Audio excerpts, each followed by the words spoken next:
You know, for all the crazy stuff that has been happening so far this year, I don't think Instagram going rogue was on anyone's bingo cards. Yes, people, mark February 26, 2025 as the day that for whatever reason Instagram decided, hey, you know what everyone wants to see? Fistfights, assault, and people being shot.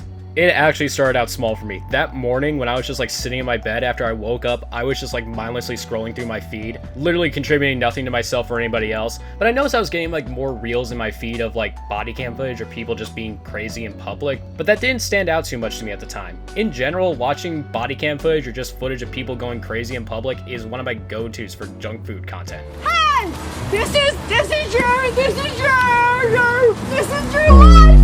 What can I say? Sometimes it's hilarious just watching the absurdity of someone acting like a psycho or a jackass in public, and then they get put in their place, usually by the cops. So at the time, I genuinely wasn't even thinking anything was wrong. I noticed I was getting more sensitivity warnings, but that was about it. How little did I know what the rest of the day would bring. To get a bit personal, I spend a good amount of time on social media, especially Instagram. For one thing, it has become at this point one of my go-to apps for whenever I just have time to kill.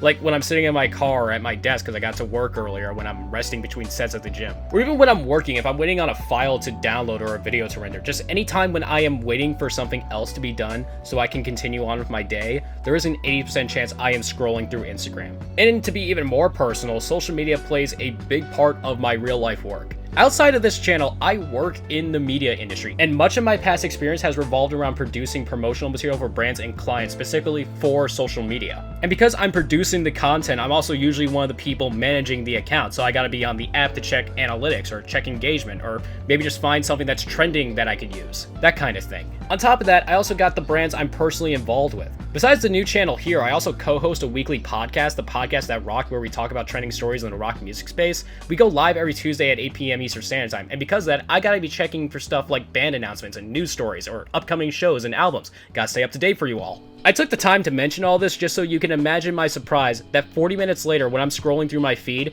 not only do I see more crash outs and arrests, but now I'm seeing like violent assaults and even murders. And we're talking like completely unedited footage here. It's not like any of these were providing commentary or even giving context like you would see in a news account. No joke, one video I saw started with two guys getting into a fist fight, and I figured that would be it, but one of them pulls out a fucking Glock and just empties the entire mag into the other guy. All of it completely uncensored. I like to think I have a high tolerance for violence and gore. My last video was about a planet-sized flesh monster, and not to give anything away, but the current video I was working on before all this happened is also going to be very graphic. And I also do not mind dark subject matter, not even when it's used for a joke. Like, half of the jokes my friends and I send to each other are dark. I just don't get bothered by that most of the time because I always remember that it's not real. These are either jokes or just pieces of fiction. No one's actually getting hurt. But it is genuinely haunting for me whenever I see the raw footage of those kinds of things actually happening in real life. When in one video I see this girl gets hit with an actual tombstone pile driver and she's lying on the ground unconscious with blood coming out of her head, I'm not having fun. And it was all like one after the other, essentially the entire day, every time I opened up the app. I am not exaggerating. I genuinely started self-reflecting, thinking like, have I truly become so desensitized to violence that the robot that controls my feed came to the conclusion that I'm actually into this type of thing? Didn't help that that night, right before we recorded our newest episode of the podcast, I told my co-hosts about it, and they had no idea what I was talking about. Only after the show ended and I had the app open did I start seeing other people making comments and videos about the influx of this content. Finally, I start reaching out directly to my other friends asking if they noticed anything, and wouldn't you know it, it was the same for like all of them. Some even told me that people at their offices were talking about seeing it too. I felt so vindicated after that. Like, oh, the robot just thinks everyone is a sociopath. The day after, though, things seemed to have gone back to normal. I opened my feed, didn't see anyone getting assaulted or killed, sent my buddy a 9/11 was an inside job joke. It all seemed right in the world. But the question that was on everyone's minds was, why did this happen? This felt too specific to just be some weird glitch in the system. But according to Meta, that was apparently all it was. Soon after the ordeal, Meta released a statement apologizing for everything, blaming it on simply an error. To quote them, "We have fixed an error that caused some users to see content in their Instagram Reels feed that should not have been recommended. We apologize for the mistake." This whole thing was just insane, despite how short it was. Of all things to randomly boost on the platform, this is what the algorithm decided.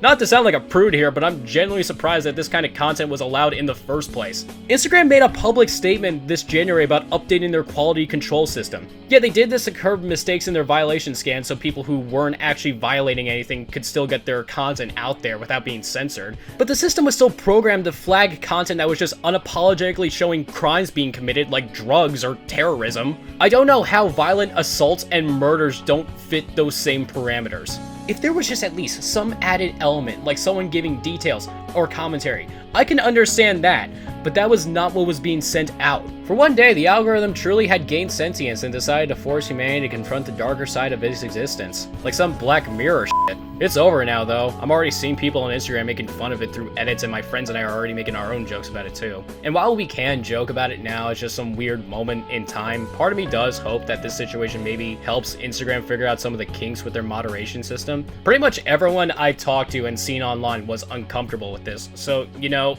maybe you want to tell the system to look out for this too? And to do this all on Slime Your Homeboy Day, how inconsiderate.